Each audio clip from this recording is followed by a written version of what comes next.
In honor of the cover story we got for this week's chapter, 1064, I'm going to make a Kuzan video, Aokiji video, and if it wasn't plainly obvious before, Aokiji is a good guy. He is not some villain for later on down the road.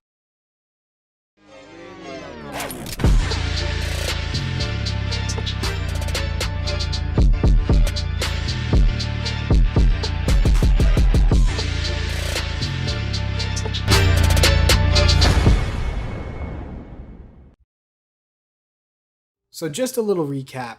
Aokiji became Fleet Admiral after the time skip, and Aokiji did not like that, and they had a duel, and once their duel ended, Aokiji decided, hey, I'm going to leave. I don't like you being the Fleet Admiral, so I'm out of the Navy forever. Fast forward a little bit through the New World, and he seemingly teamed up with Blackbeard, and we didn't really see anything like come to fruition with this team up until we saw 1064's cover page with Van Arger and Aokiji after they captured Pudding. So, Aokiji is working with Blackbeard, but he's not a bad guy. And let's talk about it. So Aokiji, the first time we saw him in the story was after the Long Ring arc, where he folded the crew. He could have easily taken in Luffy, Robin, and the whole crew and killed anyone, but he left them alive and was just kind of like a warning shot before taking off. And because he didn't kill the Straw Hat crew right then and there, it's led to all these problems in the New World and Robin living and discovering the poneglyphs. So whatever happens from now on is on Aokiji's head. And why didn't he take him in? An admiral should be the voice of justice and the corrupt justice that the Navy sprouts. He should have been enforcing that if he was really on the Navy side. But instead, he acts in his own self-interest and operates by his own judgment. We see this even further when we get Robin's backstory, and we see that Aokiji is actually feeling remorseful for what happened on Ohara with Robin's island getting the Buster Call. So there is remorse there. And he even lets Nico Robin live. He kills Saul, or I don't know if he kills Saul, but he definitely freezes his friend who's the giant who's helping Robin. But he lets Robin go. The one person you shouldn't have let leave the island, he let him go. Because Aokiji, during the whole Buster Call situation, he realized that there was a lot of stuff that was going on that he can't really question, but he definitely knows that this is wrong. So he let Robin live and run and run.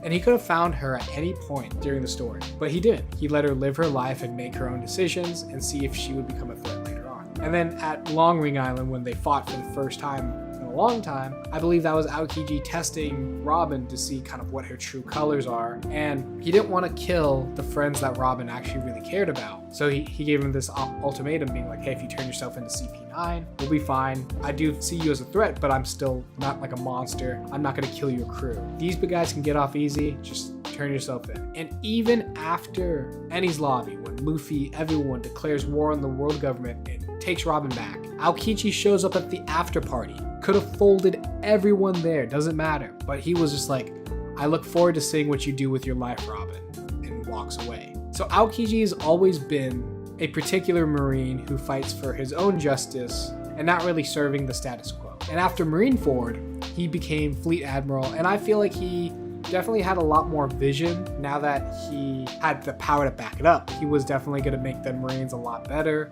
and a lot safer for people and not act in their own selfish interests that they have been the whole series. So I feel like Aokiji, if he was able to be Fleet Admiral, he would have been able to show more mercy and change the government for the better. But Akainu saw Aokiji's kindness as weakness.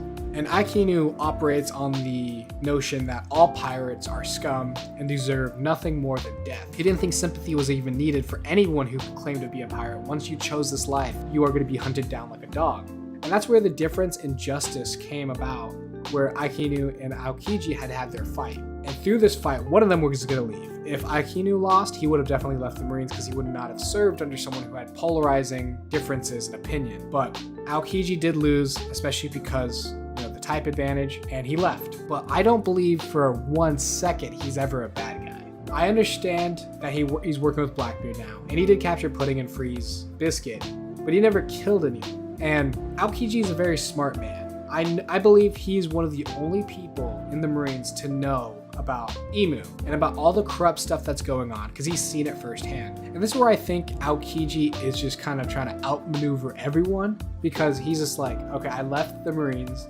I am severely handicapped because I have no arm and leg after Aki-Inu. And Aki-Inu is very powerful. I don't like the way the government is going, and we gotta figure out a way to stop this. What better way than to team up with one of the strongest people in the verse, who's now a newly formed Yonko. So if Aokiji is able to play Blackbeard into fighting the world government, he can knock out two birds with one stone. Get rid of one of the worst pirates in the world, and as well as getting rid of a very corrupt government. Because at the end of the day, Blackbeard versus the government is coming. Once he becomes Pirate King, he's not going to want to stop there if there's other people above him. He wants to make sure he is the king of everything. And that's where his ego and selfishness will get in the way and cloud his vision, and Aokiji will just play him right into fighting Imu. Because right now, everyone knows that Imu is probably the strongest in the verse, and with Aokiji being admiral and even fleet admiral for a little bit, he should at least have the knowledge of this other existing entity, or at least knowing that there's someone else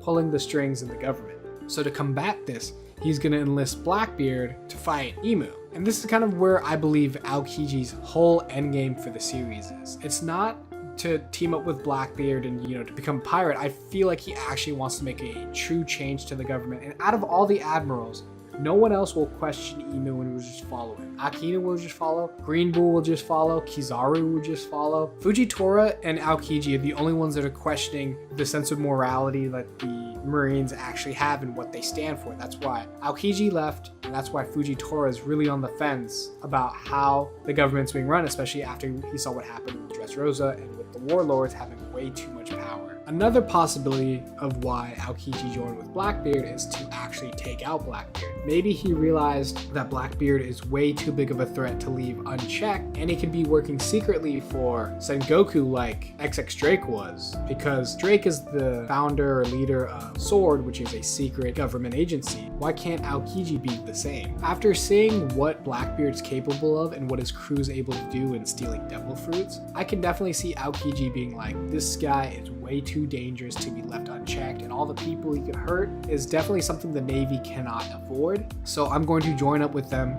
to take intel and to figure out where my shot is to take them down. Because if you think about it, anyone in Blackbeard's crew cannot handle Aokiji. They are a very strong crew, but when you put them against an admiral, it kind of makes things come in a little bit more into perspective of they're not ready to take on an admiral. Even when Blackbeard in the New World, after the time skip, was with Jewelry Bonnie, as soon as Akinu pulled up, his whole crew was like, Captain, we should run. And even Blackbeard was like, yeah, we're not ready for Akinu yet. So admirals are a lot stronger than even a Yonko's crew. So most pirates don't want to mess with an admiral, especially Aokiji, one of the strongest admirals that we have seen so far. So Aokiji actually joining Blackbeard makes a lot of sense if his main goal is maybe not take over the government or overthrow the government, but maybe deal with Blackbeard. So I can see two scenarios. The first one I mentioned in the video, where Aokiji uses Blackbeard to fight the world government, or the scenario where Aokiji is just going to destroy the Blackbeard pirates from within once either A, he gets to an objective that Aokiji wants, maybe seeing what the One Piece is or getting some treasure that the government wants their hands on, so Aokiji will just operate as a double agent, or he'll see his chance to take out Blackbeard and his crew, because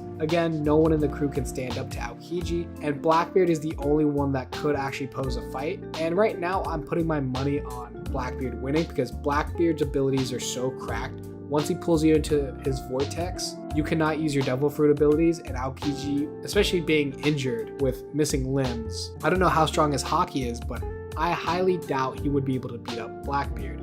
So Aokiji's in the crew solely for a chance to take out Blackbeard when he's least expecting it. But that's what I think about Aokiji, and I want you guys to let me know what you guys think about it. What is Aokiji's end game for joining the Blackbeard pirates? Do you think that there's something else, that he is a double agent for the Marines, or he is finally fed up with the Marines and wants to take them out and is going to use Blackbeard to do it? But let me know what you guys think in the comments below, and please remember to like and subscribe. I'll see you guys later. Peace.